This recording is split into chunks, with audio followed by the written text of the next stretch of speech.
What if your body's most vital pump, your heart, what if it was built just a little bit differently, right from the very beginning? Mm, Today, we're taking a deep dive into congenital heart disease, or CHD. right. Now, that word congenital, it simply means the condition is present from birth, something a person is born with. Exactly. So our mission for this deep dive, we're going to try and unpack the complexities of CHD. We'll cover its, well, often mysterious causes, the incredibly varied ways it shows up, Yeah, it really varies. how it's diagnosed, the different types of defects, and the lifelong journey of actually living with it. And it's a journey many people are on, because what's truly striking here really is the prevalence. Okay. CHD is actually one of the most common types of birth defects. It affects approximately 1 in 100 babies born here in the UK. 1 in 100. Yeah, that's about 9 in every 1,000 newborns. And you might think all cases are, dramatically obvious right after birth, but that's not always the case. Sorry. While some certainly are, critically ill neonates needing immediate attention, others are so subtle they might only be diagnosed much, much later, sometimes even into adulthood. Really? Adulthood? Absolutely. But the good news here, despite all this complexity, a remarkable 80 to 85% of patients with CHD now survive into adulthood. 80 to 85%. That's huge. It is. It really changes how we think about long-term care.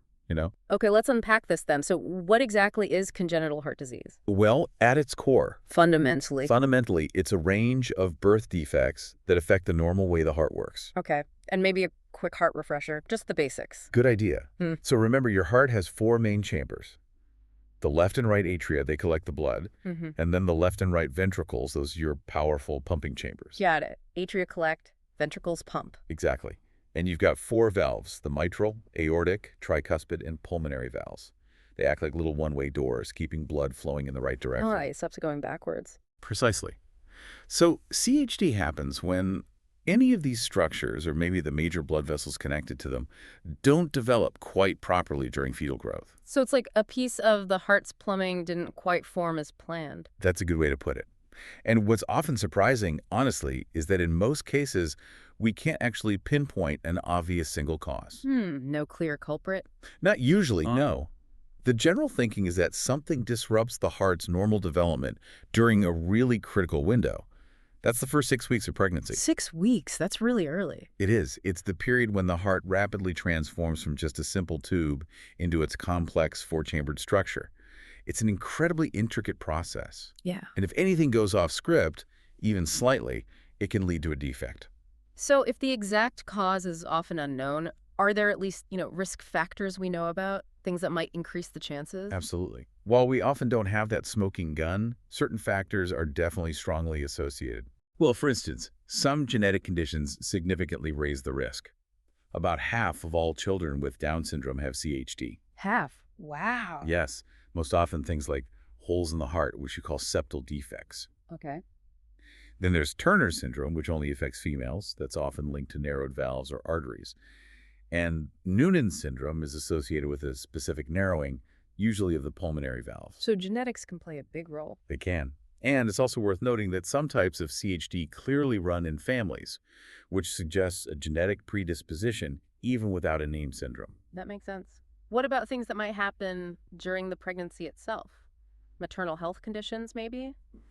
Or exposures? Yeah, that raises a really important point about the mother's health and what she might be exposed to. For example, if a mother has poorly controlled type 1 or type 2 diabetes. And that's different from gestational diabetes. Correct. This is pre-existing diabetes. If it's poorly controlled, it can increase the risk, possibly because high insulin levels interfere with the baby's development. And did you know that alcohol consumption during pregnancy, that can also lead to heart defects like atrial or ventricular septal defects, often as part of fetal alcohol spectrum disorder. Right. It just highlights how delicate that early development period really is. It really does. So beyond chronic conditions like diabetes or things like alcohol, are there other maybe surprising external factors, certain infections maybe, or medications, things expectant mothers should know about? Yes, definitely. Certain infections can be culprits. Rubella or German measles, that's a classic example if the mother contracts it during the first 8 to 10 weeks of pregnancy. Okay. Even influenza, the flu, during the first trimester has been linked. And yes, specific medications can play a role. What sort of medications? We're talking about certain anti-seizure medicines, some acne medications like isotretinoin. Right, the strong ones. Exactly. And even common painkillers like ibuprofen, if taken after 30 weeks of pregnancy. Yeah. Paracetamol is generally considered safer there. Good to know. Also, untreated phenylketonuria, or PKU, in the pregnant mother increases risk. And a lesser-known one, exposure to organic solvents. Solvents? Like in what? Things you might find in products like paint, nail polish remover, certain glues, dry cleaning fluids, that sort of thing. It's truly a complex interplay of factors, and many are still being researched. That's a lot for expectant mothers to think about. Okay, so we've covered the hidden causes, but what about when CHD becomes visible? How does it actually show up in a newborn, or maybe later? Because I understand the symptoms can be incredibly varied. You're absolutely right. The symptoms can range from, well, very subtle signs to dramatic, life-threatening presentations. Okay. And while some are noticeable pretty soon after birth, milder defects might not cause any problems until much later, maybe the teenage years or even early adulthood. Right. For clinicians, though, there are 6 common clinical presentations that often require immediate recognition and intervention. 6 key things to look for. Kind of, yeah. First, there's cyanosis. That's the blue tinge, right? Exactly, that blue tinge to the skin or lips. But it's crucial to distinguish central cyanosis. Central. Yeah, where you see blueness in the mucous membranes of the mouth, like the tongue, the inner lips. That's a cardinal sign of significant CHD. It's different from acral cyanosis, Acral. which is just blue discoloration of the hands and feet in a newborn. Often just because they're a bit cold, and that's usually normal. Ah, okay. So central cyanosis is the big red flag. Or blue flag, I guess. Yeah, yes. Central cyanosis typically presents within the first 2 weeks of life in critically ill neonates. A key diagnostic clue is something called the hyperoxia test. Hyperoxia test. We give the baby 100% oxygen. If their oxygen levels don't improve significantly, it strongly suggests the problem isn't just lung-related, but it's deeper within the heart's plumbing. I see. We also compare oxygen levels in the right arm versus a leg that's productal and postductal pulse oximetry. A big difference there can point towards specific problems. That distinction, central versus acral cyanosis, sounds incredibly important for parents, but also for doctors to interpret quickly. It is vital. What about other acute presentations where a baby might be really struggling? Another frequent presentation, also often in the first 2 weeks, is shock. Shock, okay. What does that look like? Signs include pallor, often described as an ashen gray appearance, a mottled or blotchy skin pattern, and changes in mental status, so apathy, irritability, or maybe lethargy. Right. And crucially, a significant difference in pulses or blood pressure between the baby's right arm and their leg. That pre- and postductal thing again? Exactly. We call it differential pulses. That's a classic indicator of conditions where the baby's survival depends on a specific fetal blood vessel, the ductus arteriosus, staying open. The ductus arteriosus. We call these ductal-dependent lesions like coarctation of the aorta. It's like a critical bypass road suddenly closing, cutting off vital blood flow. Wow. Okay, so cyanosis, shock. Right. What about the heart's actual pumping ability? Does that present as a common issue too? Yes, absolutely. Congestive heart failure, or CHF, is a major concern. And the tricky thing is symptoms of CHF can be quite subtle, easily misdiagnosed as maybe a viral upper respiratory tract infection, particularly in winter. Oh, right. Easy to mistake. Very. It typically presents after the neonatal period, often in the 2nd or 3rd month of life for congenital causes. Key symptoms include poor feeding, maybe excessive sweating. Sweating while feeding? Yes, particularly with feeding. Irritability or lethargy with feeding. A weak cry. In severe cases, you might see grunting, nasal flaring, and respiratory distress. Okay. And interestingly, early rapid breathing tachypnea in infants with CHF is often described as effortless. They're breathing fast, but they don't look like they're working hard at it initially. Huh. That's counterintuitive. It can be, and signs of right-sided CHF can include some swelling around the eyes, maybe an enlarged liver. Okay. And then there's that sound, the heart murmur. When is a murmur a red flag for CHD? Right. A pathologic murmur is another significant presentation. We need to distinguish these from what we call innocent flow murmurs. Innocent murmurs. Yeah, those are just normal sounds of blood flowing through a healthy heart. Lots of kids have them. But pathologic murmurs are different. They're typically harsh, maybe a continuous whoosh throughout the entire heartbeat, or present during the heart's resting phase diastole. Okay. They often radiate, meaning you can hear them beyond just the chest area. And they might be associated with other abnormal signs, like unusual pulses, fainting episodes, or those signs of heart failure we just discussed. Got it. And you mentioned 6 presentations. What are the last 2? The final 2 recognized clinical presentations are hypertension, so high blood pressure, and syncope, which is fainting. Okay. That's a lot for doctors to monitor for, especially when some signs can be subtle. So once these signs are noticed, how do doctors actually navigate the diagnostic journey? It sounds pretty amazing that CHD can sometimes be diagnosed even before a baby is born. It truly is remarkable. CHD might initially be suspected during routine ultrasound scans during pregnancy. The standard ones everyone gets. Exactly. If something looks a bit unusual on those, they'll perform a specialized fetal echocardiography, usually around 18 to 22 weeks of pregnancy. And that's like an ultrasound just for the heart. Precisely. It gives incredibly detailed images of the baby's heart structure and blood flow, allowing for confirmation of the diagnosis even before birth. Wow. And if it's not caught prenatally, how is it usually picked up after the baby arrives? Well, sometimes it's diagnosed very shortly after birth if those characteristic signs, like central cyanosis, are present, or it might be picked up during the routine newborn physical examination. Where they listen to the heart. Yes, that always includes carefully listening for murmurs. However, as we said, some mild defects might slip through that initial net and not cause problems until later. So, further, more specialized tests are often needed to confirm or rule out a diagnosis definitively. So what tools do they use for that? What's in the diagnostic toolkit? There's quite an array. The cornerstone really is echocardiography, or echo. The heart ultrasound again, but after birth this time.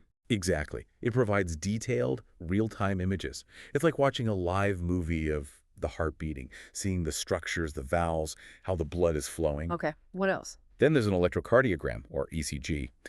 That measures the heart's electrical activity, looking for rhythm problems or signs of stress on the heart muscle. Right. A chest X-ray is also common. It helps assess the heart's size and shape, and also gives clues about blood flow to the lungs. And sometimes X-rays can show specific, almost memorable signs linked to certain conditions. Like what? Any examples? Sure. There's the egg on a string appearance you might see with transposition of the great arteries, or a very distinct boot-shaped heart with tetralogy of Fallot. Shaped. Huh. Yeah. Or a snowman sign with something called total anomalous pulmonary venous connection. Also, if the heart just looks generally enlarged on the X-ray, we measure something called the cardiothoracic index. That's a clear sign of cardiomegaly, an enlarged heart, which indicates a problem. Fascinating visual clues. And then there's the oxygen level test you mentioned earlier. Yes, pulse oximetry. That's the non-invasive one with the sensor on the fingertip, or maybe an ear or toe in a baby. It measures oxygen saturation in the blood. And checking in 2 places is key. As I mentioned, yes, checking levels in the right arm, preductal, and the leg, postductal, can give doctors crucial information about where the blood is or isn't flowing properly. It helps localize the potential defect. Okay. And is there anything more invasive? There is cardiac catheterization. It's more invasive, yes, but gives incredibly detailed information. How does that work? A small, flexible tube, the catheter, is inserted into a blood vessel, often in the groin, sometimes the neck or arm, and gently guided up into the heart. Right into the chambers. Exactly. This allows for precise pressure measurements inside different heart chambers and major blood vessels. They can also inject a special dye, an angiogram, and take X-ray videos to visualize the blood flow pathways and assess how well the chambers are pumping. It's like getting a detailed roadmap and functional assessment all in one. Like a surgical GPS for the heart, as you said. Okay, let's zoom in now on some specific types of these defects. You mentioned they're broadly classified as acyanotic, meaning without cyanosis. Right. Often involving blood shunting from the higher pressure left side of the heart to the lower pressure right side, or maybe no shunt at all. And then cyanotic, meaning with cyanosis, where that blue tinge is present. Exactly. Understanding these categories helps make sense of the different ways these conditions present. So let's start with the acyanotic ones, the ones with that left to right shunt. Okay. A really common example here is a ventricular septal defect, or VSD. That's the hole in the heart people talk about. It is, yes. Specifically, a hole in the wall, the septum, between the 2 main pumping chambers, the ventricles. Okay.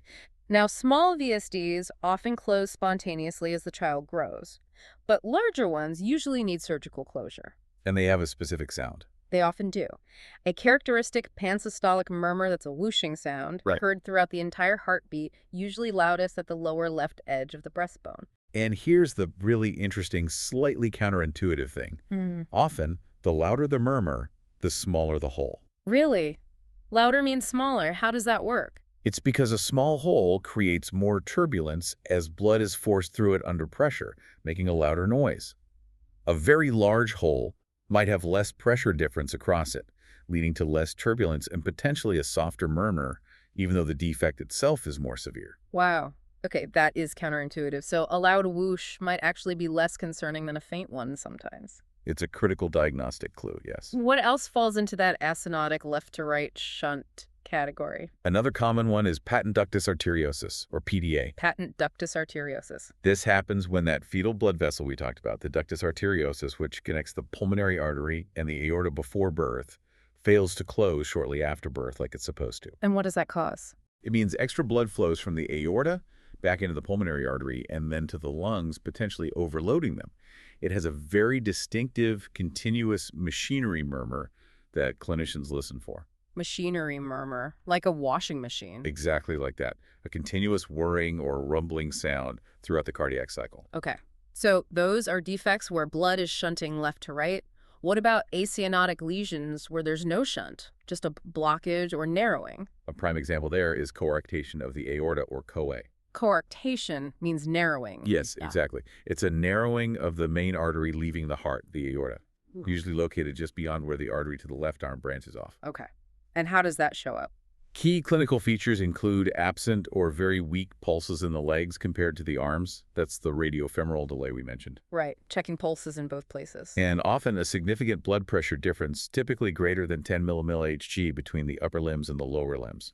This is one of those conditions that can be ductal dependent in newborns. Needs that bypass road open. Precisely, for blood flow to the lower body, until the narrowing can be fixed. Okay. Now let's move to the cyanotic lesions, the ones where that blue tinge cyanosis is a hallmark sign. What's a major one there? Well, the most common cyanotic defect presenting in the very first week of life is transposition of the great arteries, or TGA. Transposition, meaning they're swapped. Exactly. It's a serious but thankfully rare condition where the pulmonary artery and the aorta are swapped over. They arise from the wrong ventricles. The aorta comes off the right ventricle and the pulmonary artery comes off the left. What does that do to blood flow? It creates two separate parallel circulatory systems. Deoxygenated blood from the body goes to the right heart, then out the aorta back to the body, never picking up oxygen. Oh, wow. And oxygenated blood from the lungs goes to the left heart, then out the pulmonary artery back to the lungs. It just cycles uselessly. So oxygenated blood can't get to the body. Not without some mixing between the two circuits. Perhaps through a natural hole like a VSD or an ASD, or that patent ductus arteriosus. Without that mixing, severe cyanosis happens very quickly, and it's fatal without urgent intervention. It's a critical emergency. Definitely sounds like it. And what about the most common cyanotic CHD overall, not just in the first week? That would be tetralogy of Fallot, or TOF. Tetralogy. Tetra meaning four. Exactly. Yeah. It's named because it's actually a combination of 4 distinct heart defects occurring together. Okay, what are the four? You have 1, a ventricular septal defect, that hole between the ventricles. Mm-hmm. 2, pulmonary stenosis, a narrowing of the valve or artery leading to the lungs. 3, an overriding aorta, where the aorta sits astride both ventricles above the VSD. And 4, right ventricular hypertrophy, a thickening of the right ventricle muscle because it's working harder against the pulmonary stenosis. That sounds very complex. 4 things wrong at once. It is complex, and patients with TOS can experience characteristic episodes called TET spells. TET spell. These are hypercyanotic episodes where they suddenly become much more blue, often triggered by exertion like crying, feeding, or sometimes even just waking up. That must be terrifying for parents. It absolutely is. Yeah. But what's fascinating is you'll often see toddlers with unrepaired TOF instinctively squatting during these spells. Squatting, why? Squatting actually kinks the arteries in the legs, which increases the resistance in the body circulation. This increased resistance helps to push more blood across the VSD towards the lungs via the pulmonary artery, improving oxygenation temporarily. Wow. The body's own coping mechanism. It's a powerful example of the body's natural, sometimes desperate resilience, isn't it? It really is. Okay, one more. What about really severe cyanotic defect? Perhaps the most severe is hypoplastic left heart syndrome, or HLHS. Hypoplastic meaning underdeveloped. Exactly. It's a rare but very severe condition where the entire left side of the heart, the left atrium, mitral valve, left ventricle, and the start of the aorta is critically underdeveloped and too small to effectively pump blood to the body. So the left side just can't do its job. Pretty much no. Mm-hmm. What's crucial here is its reliance on that patent ductus arteriosus, the PDA, for almost all blood flow to the body. The right ventricle pumps blood to the lungs and through the PDA to the body. So when that ductus closes. Exactly. When that ductus starts to close naturally after birth, these infants can rapidly go into profound shock and respiratory distress because blood simply can't get to the rest of the body effectively. Another critical emergency. It's clear that while these conditions are present from birth, the journey of living with CHD is often lifelong. It needs ongoing specialist care, monitoring. It's not just a one-time cure usually, is it? That's a really important point. No, for most significant defects, it's lifelong management. Modern surgical and medical techniques have dramatically improved the prognosis, but it's rarely a simple fix-and-forget situation. Right. The management is incredibly multifaceted. For those critical newborns with severe cyanosis or shock, immediate interventions are absolutely paramount. What kind of intervention? This often includes carefully managed high-flow oxygen. Though, there's a crucial caveat here. In ductal-dependent lesions, giving too much oxygen can sometimes be harmful. It can cause something called pulmonary steal, where it relaxes the blood vessels in the lungs too much, causing blood to preferentially flow to the lungs instead of out through the ductus to the body. So, oxygen use has to be very carefully judged. Okay, that's complex. It is. And a key intervention is administering a medication called prostaglandin E1, or PGE1. Prostaglandin. What does that do? It specifically acts to keep the ductus arteriosus open. It maintains that critical bypass road, buying vital time until the baby is stable enough for surgery or other procedures. Okay. And for those TET spells and tetralogy of Fallot? Key steps there are positioning the patient in the needed chest position similar to squatting, which helps increase systemic vascular resistance, and administering morphine sulfate can help calm the baby and relax the spasm in the pulmonary outflow tract. Okay. So beyond those immediate emergency interventions, what does the longer-term medical management look like? Medical management often involves medications like diuretics, which help remove excess fluid from the body and ease breathing, especially in cases of heart failure. Right, fluid buildup. Exactly. And sometimes digoxin might be used, which can help slow the heart rate slightly and increase the strength of its contractions, making the pump more efficient. Okay. And conversely, if the problem is a patent ductus arteriosus that should have closed but hasn't, we might use specific prostaglandin inhibitors. Medications like indomethacin or a special form of ibuprofen can be given, particularly to premature infants, to encourage that ductus to close. So you've got meds to keep it open and meds to close it, depending on what's needed. Precisely. Depends entirely on the specific heart defect. And when medication isn't enough or isn't the right approach, that's where the surgical and interventional procedures come in, fixing the plumbing, so to speak. Exactly. While some very mild defects, like tiny VSDs, might not need any treatment at all and just careful monitoring, significant ones certainly do. What kind of procedures are we talking about? They range quite widely. There are less invasive options done via cardiac catheterization, like balloon valvuloplasty. Balloon? Yeah, they guide a catheter with a deflated balloon on the tip to a narrowed valve, say the aortic or pulmonary valve. Then they inflate the balloon briefly, stretching the valve open. Think of it like inflating a tiny, strong balloon inside a blocked pipe to open it up. Clever. Then there are various open heart surgeries. These can involve removing or replacing faulty valves or patching holes like VSDs or atrial septal defects, ASDs. Boy. Although it's worth noting that many ASDs, and even some types of VSDs, can now often be closed less invasively using a special device delivered via cardiac catheter. It looks a bit like two tiny umbrellas that open up on either side of the hole, plugging it. Avoiding open heart surgery must be a big plus. It is when possible. For really complex conditions like TGA, the swapped arteries, the definitive treatment is often the arterial switch operation. It's a complex surgery, usually done in the first few weeks of life, that essentially detaches the great arteries and reattaches them to their correct ventricles, also moving the coronary arteries. Rewiring the heart, basically. In essence, yes. And for those very severe single ventricle defects like HLHS, where one ventricle just isn't usable, a complex staged series of operations culminating in the Fontan circulation is often performed. Fontan. What does that achieve? It essentially replumbs the circulation so that deoxygenated blood from the body bypasses the ventricle altogether and flows directly to the pulmonary arteries and lungs. It's an incredible surgical achievement that significantly improves survival for conditions that were once universally fatal. Wow. But it does mean the heart is working in a very unconventional way, often leading to lifelong specialist care and potential long-term complications or limitations. Right. It's a different kind of normal. And it's not just about the clinical care, is it? I heard you mention lifestyle like exercise. That view has changed, hasn't it? Absolutely. This is really important. Contrary to past beliefs, where the advice was often for CHD patients to avoid strenuous activity, physical activity and exercise are now widely recognized as beneficial. So being active is good. Yes, we now know that a sedentary lifestyle is actually detrimental for most CHD patients, just like for anyone else. However, and this is critical, it absolutely requires specific guidance from their heart specialists. Okay. They need individualized recommendations on the appropriate type and level of activity based on their specific condition and surgical history. It's not a one-size-fits-all situation. Got it. Expert guidance is key. So living with congenital heart disease, even with successful treatment, can understandably lead to an increased risk of developing other health challenges over time. What does that look like in the long term? Yeah, this raises an important question about the lifelong impact. For children who had more serious CHD, especially complex cyanotic conditions, there can be an increased risk of developmental and learning problems. How so? We might see delays in milestones like walking or talking, and sometimes lifelong issues with physical coordination.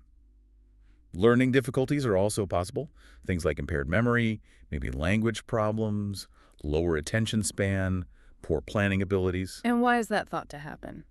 It's thought to be related, at least in part, to periods of reduced oxygen supply to the brain during critical developmental windows in early life, perhaps before or even sometimes after surgical repair. That makes profound sense, given how critical oxygen is for a developing brain. What about infections? Are people with CHD more susceptible? Yes, there's generally an increased risk of respiratory tract infections, like pneumonia.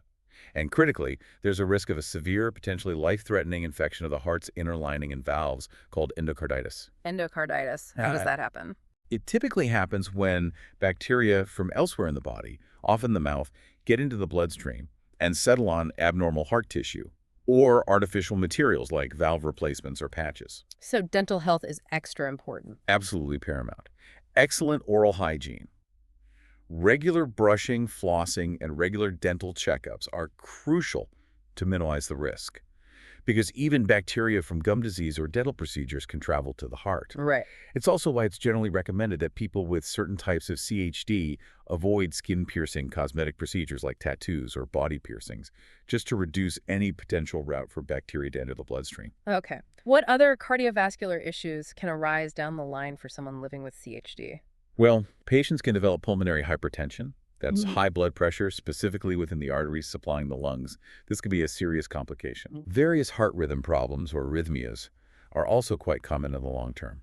These might range from slightly irregular heartbeats to very fast or very slow rhythms that could require medications, pacemakers, or sometimes even implantable cardioverter defibrillators, ICDs, to prevent dangerous fast rhythms. Right. Heart failure, where the heart muscle, perhaps after years of abnormal strain or previous surgeries, can't pump enough blood effectively to meet the body's needs, is another potential long-term complication. Makes sense. We also worry about the formation of blood clots. These could form within the heart chambers, especially if they're enlarged or not pumping well, and then travel. Where could they travel? They could travel to the lungs, causing a pulmonary embolism, which is blockage of an artery in the lungs, or they could travel to the brain, leading to a stroke. Serious risks. Yes. And a later life complication you might sometimes hear about, particularly in unrepaired or palliated defects with long-standing shunts, is Eisenmenger syndrome. Eisenmenger syndrome. That's a severe form of pulmonary hypertension, where the pressures in the lung circulation become so high that the direction of blood flow through the original hole in the heart actually reverses, leading to cyanosis developing later in life. Wow, the flow reverses. Oh. Okay. And for women with CHD, what about pregnancy? That must place significant extra strain on the heart system. It absolutely does. Pregnancy involves major changes in blood volume, heart rate, and cardiac output. While many women with CHD, especially simpler defects that have been well repaired, can have healthy pregnancies. But it's crucial to understand that pregnancy always places extra strain on the heart. Therefore, it's absolutely vital for any woman with CHD to discuss her plans with her cardiologist, ideally before getting pregnant. Preconception counseling. Exactly. And during pregnancy, they need close monitoring and care from a multidisciplinary team. Healthcare professionals experienced in managing pregnancy in women with CHD. It's truly a shared decision-making process to ensure the best possible outcome for both the mother and the baby. Okay. So, given everything we've learned, especially that key point that in many cases the direct causes of CHD remain unknown, it sounds like there's no guaranteed way to prevent it entirely. That's largely true, unfortunately. Because we don't fully understand all the causes, especially the interplay between genetics and environment, complete prevention isn't currently possible. However, are there certain proactive steps, things that can help reduce the overall risk during pregnancy? Yes, definitely. While we can't eliminate all risk, there are some actionable steps for women who are pregnant or planning a pregnancy. What would you advise? Well, first, ensuring vaccinations are up to date, particularly against rubella and influenza, is important. Right, those infections we mentioned. Exactly. It's also crucial to avoid alcohol completely during pregnancy and to carefully review all medications that includes over-the-counter drugs and even herbal remedies with a GP or pharmacist before and during pregnancy, especially during that critical first trimester. Everything checked. Absolutely. Taking a daily 400 microgram folic acid supplement is generally recommended for all women planning pregnancy. And during the first 12 weeks, it helps prevent neural tube defects and may have some benefit for heart development too. Okay. Avoiding contact with people known to have an infection where possible is sensible.